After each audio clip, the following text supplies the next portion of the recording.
Authorities identify 6 people killed in plane crash in Southern California. Murrieta, Caliph.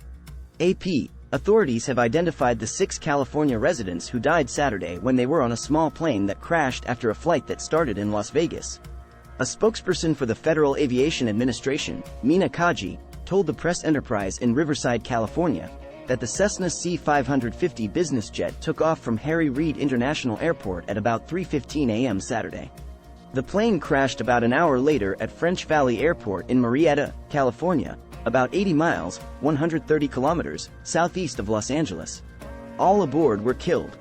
Riverside County Sheriff Coroner Chad Bianco identified those who died as Lindsay Gleish, 31, of Huntington Beach, Reese Lenders, 25, of Rancho Palos Verde, Alma Razik, 51, of Temecula, Ibrahim Razik, 46, of Temecula, Abigail Tellez Vargas, 33, of Murrieta, and Manuel Vargas Regalado, 32, of Temecula. Bianco did not release other details. The crash occurred during the second of 2 landing attempts in fog just before dawn, authorities said. The jet, which can seat up to 13 people, crashed about 500 feet, 150 meters, short of the intended runway, said Elliot Simpson, an investigator with the National Transportation Safety Board. Simpson said fire consumed most of the plane. Migrant boat from Senegal carrying 200 people missing off Canary Islands.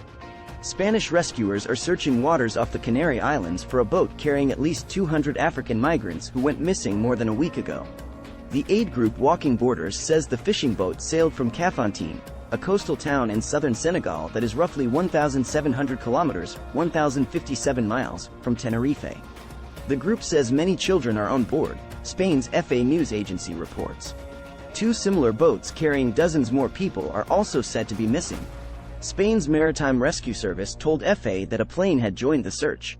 The boat with 200 people on board left Kafountine on the 27th of June, heading for the Canary Islands. There are few details about the other 2 boats. However, Reuters news agency quoted Helena Molino of Walking Borders as saying that one has about 65 people on board, the other up to 60. That would bring the total number of people missing across the 3 boats to more than 300. The news comes just weeks after Europe saw one of its worst Mediterranean migrant shipwrecks, when an overcrowded trawler sank off the Greek coast. At least 78 people were confirmed drowned, but the United Nations, UN, reported that up to 500 were still missing. 1. New data casts doubt on Greek account of boat disaster. 2. Instead of saving us, they sank the boat. The voyage from West Africa to the Canary Islands is among the most dangerous routes for migrants, not least because they usually sail in simple dugout fishing boats that are easily tossed by powerful Atlantic currents. Last year, at least 559 people died at sea attempting to reach the Spanish islands, the UN's International Organization for Migration, IOM, says. The death toll for 2021 was 1,126. However, the IOM says information about the number of departures from West Africa is scarce and shipwrecks are often not reported. It adds that the migrants are often from Morocco, Mali, Senegal, the Ivory Coast, or are of other sub-Saharan origins. According to Spain's Interior Ministry, 15,682 people arrived in the Canary Islands without permission in 2022, a decrease of more than 30% compared to 2021. Despite the year-to-year decrease, flows along this dangerous route since 2020 remain high compared to prior years, the IOM says. China kindergarten stabbing, 6 dead in Linjiang. 6 people including 3 children have been killed in a kindergarten stabbing in China's southeastern Guangdong province. Police said they have arrested a 25-year-old man with the surname Wu in Linjiang. The other victims are a teacher and 2 parents, AFP reported, quoting a local official. 1 person is also injured. Police have called this a case of intentional assault, but not elaborated on a possible motive. The attack happened on Monday at 7:40 local time, 23:40 Sunday GMT, just as parents were dropping their children off for summer classes. The man was arrested at 8 o'clock. A store owner who works near the kindergarten told the BBC the surrounding area has been sealed off. Linjiang has a population of about 1.87 million. As videos of the attack spread across Chinese social media, they sparked outrage and shock. The stabbings also fit into a disturbingly familiar pattern. Firearms are banned in China, but the country has seen a spate of knife attacks in recent years, although there was also one incident where the attacker used a chemical spray to injure a classroom of 50 children. The BBC has counted at least 17 knife attacks in schools, colleges and universities since 2010. 10 of those have happened between 2018 and 2023. In August last year, a knife-wielding assailant stormed a kindergarten in the southeastern Jiangxi province, killing 3 people and wounding 6 others. In April 2021, 2 children died while 16 others were injured during a mass stabbing in Bailiu City, in Guangxi Zhuang Autonomous Region.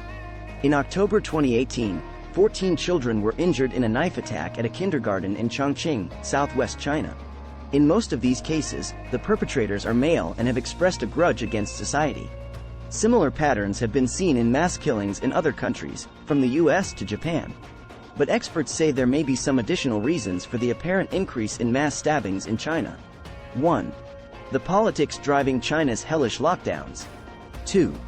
The memes that lay bare China's youth disillusionment. They believe the COVID-19 pandemic, which forced Chinese cities to endure some of the longest and toughest lockdowns anywhere in the world, could be one reason. The after effects are not well understood yet, but could include feelings of anger, resentment, and involve a loss of jobs, investments, and relationships. Other possible factors that are cited are the high stress and high expectations put on young men in Chinese society. These are exacerbated by high levels of youth unemployment and a widening rich-poor divide.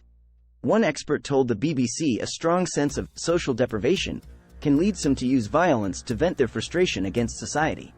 Chinese authorities have been stepping up security around schools since 2010. That year, the Ministry of Public Security had urged local authorities to resolutely crack down on criminal activities to ensure the safety of teachers and students. After the April 2021 attack, the Education Ministry also mandated emergency evacuation drills in schools. Fearing copycat attacks, Beijing is also not allowing state media to publish full details of Monday's incident at the kindergarten.